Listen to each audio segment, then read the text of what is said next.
Alright, so probably about 9 tonight. I did get by the boat place, so I do have my boats. We have to get these. These don't come like they should, but they don't come with the pulley kit, and like that's part of it that a lot of people don't understand, and you won't understand until you actually do it for yourself. So you go buy this pulley kit, and it does not come with the bolts that you need. Regular hex head bolts will not work with this pulley setup. So it's like you have to be competent enough to go get your own bolts, and they better be long enough, and they better not be too long. So I have those, so the bottom crank pulley can go on that.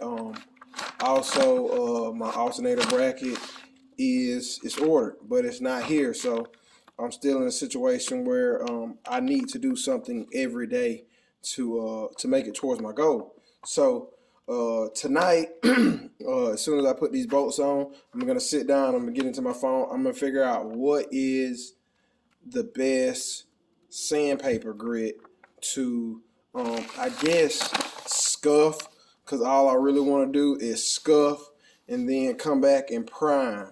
So I'm going to prime the car. I'm going to do all the body work just like I did last time. I'm still going to let True Grit spray it. Did a great job on this other car. He's going to, I'm not going to say color match, but I'm going back with the same color. So two verts painted the exact same color is what I want to do. Gonna be making twins.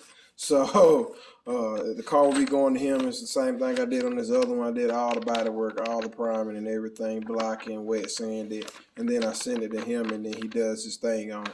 So that's what's gonna, the same thing is gonna go on with this one. So in a situation where I have other stuff going on, I have more responsible ways to spend my money right now. Just what it is. This is for anybody that's on anything like a budget, or you have other stuff in motion that you have to take care of, yet you still want to see your project progress. Like, this is for you. This is the small stuff you can do. So then you go, oh, I don't know how to sand, I don't know how to block, I don't know how to prime. Okay, well, if you're lacking on the money, maybe you got some time. Get on YouTube and look up how to do it. Just a suggestion. You don't know until you try. You don't. Even if you don't feel like you're competent enough to prime it, I feel like anybody can sand. You know, I just do. I feel like anybody can sand the car down, and you can save yourself some money there. I feel like you should at least try to prime it. It's like, with the sanding ordeal, it's like, even if you come back and prime it and you don't like it, it's like you can sand it down.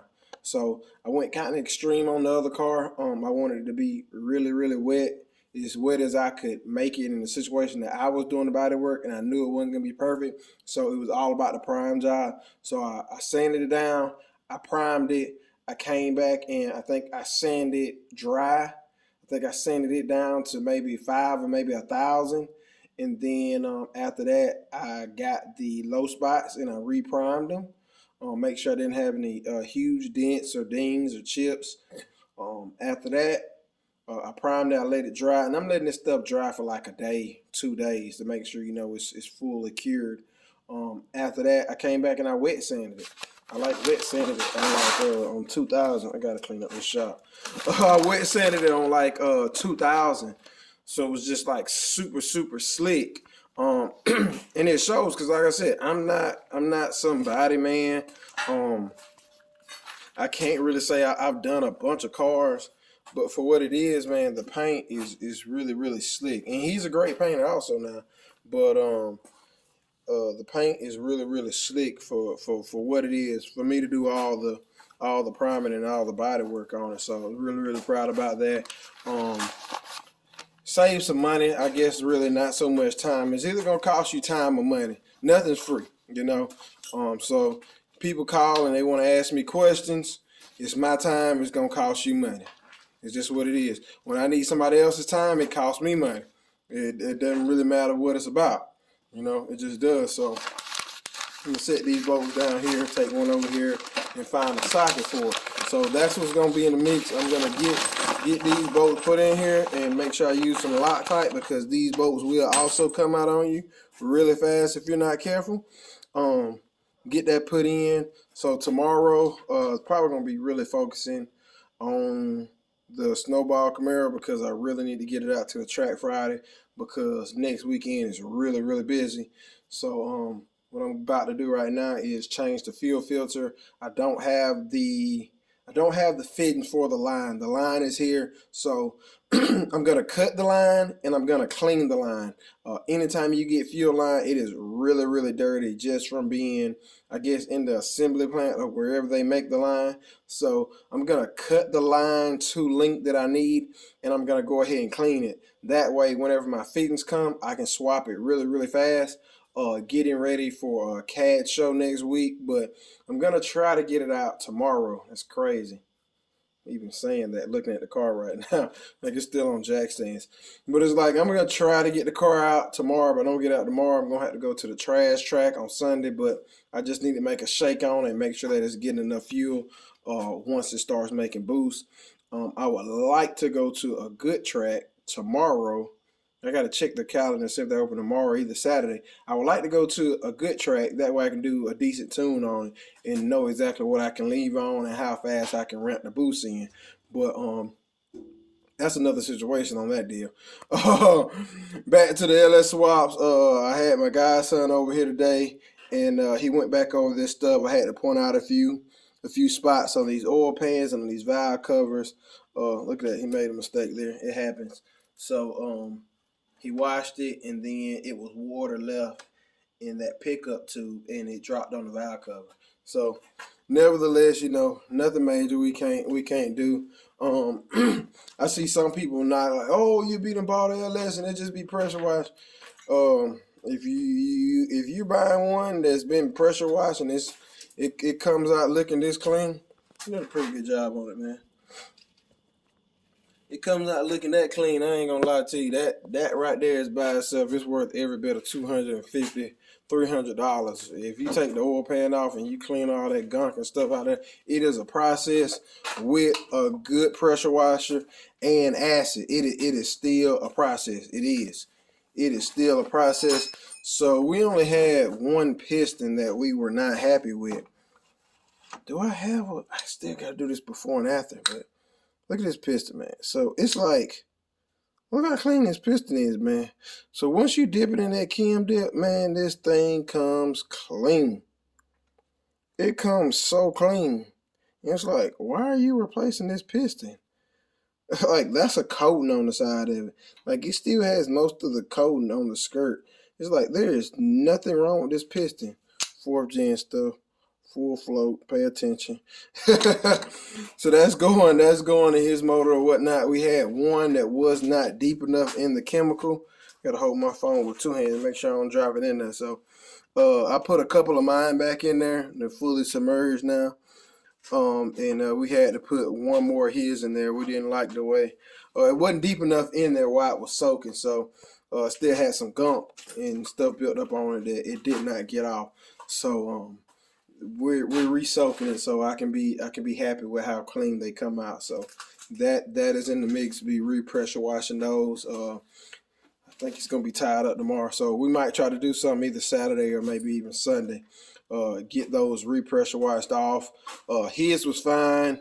Mine was locked up, so I have to get my rods checked to make sure none of them are bent or out of round. Make sure none of the rods are oval. Have them hone the rods. Make sure they're still round. After that, it'll be going back together. He has to save some more money up to get bearings, and after that, his will be going together. I already have mine, so I'm gonna post exactly, what he's in on his LS bill. Exactly what it's costing to do this once you actually have a block. I don't want to be misleading with this. I'm gonna try to tell, I guess, the complete story, because the truth is, if I just tell you parts and I don't tell you what I would charge to do the labor of like, okay, so he cleaned all this stuff up himself, and he's 12. I'm sure any 12-year-old, some people younger, or everybody older than that can do that. But in order to do that, either you have to have a really good pressure washer, or it's like you need a truck and you have to go to a car wash and have a good bit of quarters, and then the acid bright is probably $25, and then you need a pump up sprayer. So it's like $30 plus whatever the car wash costs you, and then you need a truck on top of that, you know. So it's small stuff like that that can be overlooked. So it's like, hey, you might have this super nice, we just gonna say super nice Honda Accord. You don't have a truck. So you buy a 5.3 and somebody brings it to your house. You don't have a pressure washer. Okay, cool. Well, now you need to borrow a truck and take it to a car wash that has a good pressure washer. Take it off the truck. If it's an iron block, you're gonna need help. That thing will take your back out. Set it on the ground, move the truck out the way. You need a pump up sprayer and some acid bright. You gotta spray it. Well, actually pressure wash it first, spray it, let it sit. In the pressure washer's time, so you're gonna lose a set of quarters just while you spraying it with acid, and then you're gonna pressure wash it, and then you're gonna have spots that you miss. You're gonna have to wash it again. That's all stuff that has to be taken into account when you're looking at this build and saying, oh, it's only gonna cost this. You gotta look at everything. The same thing with the Kim dip. It's probably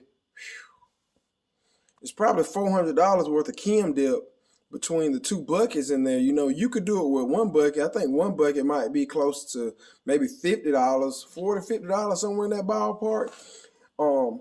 It's gonna take you a longer time also, because just in one can you can only dip 2 pistons. So it's gonna take you a while. It's gonna take you a week to dip, and then it's the same thing with the pressure washer.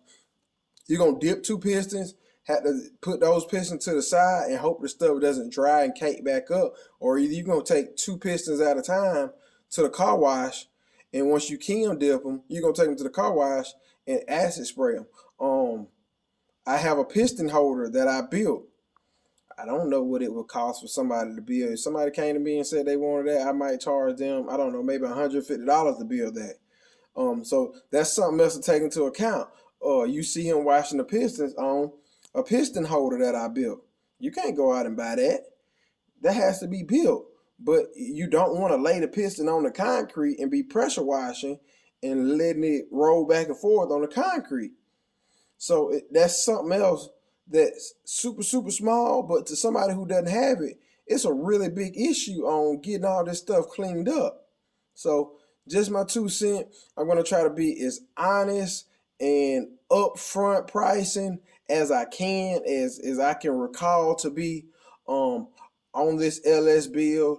Not in a rush at all to get it in the car, because like his dad is gonna have to come help me do that. That's just not. I'm not into that at all. Even for my guys, that we not going down that road. He gonna have to bring some help. So, anyways, we're gonna be working on. I'm gonna show you. Hey, we putting these bearings in it. No, we not gonna do some coated, tri-metal bearing. We not doing that. We not doing that. We probably going to AutoZone, or we gonna get something comparable off the internet. Because in this situation here, it's like we were looking at budget. I'm gonna show you the stuff that you can get away with, and then I'm gonna turn around and be like, hey, this right here is just some stuff that you do not want to skimp out on. So we're actually gonna save every buck we can. We're gonna be reusing the oil pump. We're gonna take the oil pump apart, clean it, inspect it, make sure it's good, and be putting it back together. We're gonna show that process. Also, just saving dollars everywhere we can. On the boats, I do like to replace those. It's just way easier to replace those boats rather than trying to clean them up and reuse them. So, like I said, that is in the mix. That is coming. So he washed that one, but I'm about to have to move it out of the way. I moved this one here, so I'm actually about to wash this one up and then come back and dry it so it doesn't flash rust. And after that, I got to move both of these out the way because I need to get this car to the track this weekend, possibly tomorrow. So that's what's in the mix. Like I said, man, stay tuned. I'm gonna keep you updated on the progress and also on the pricing, man.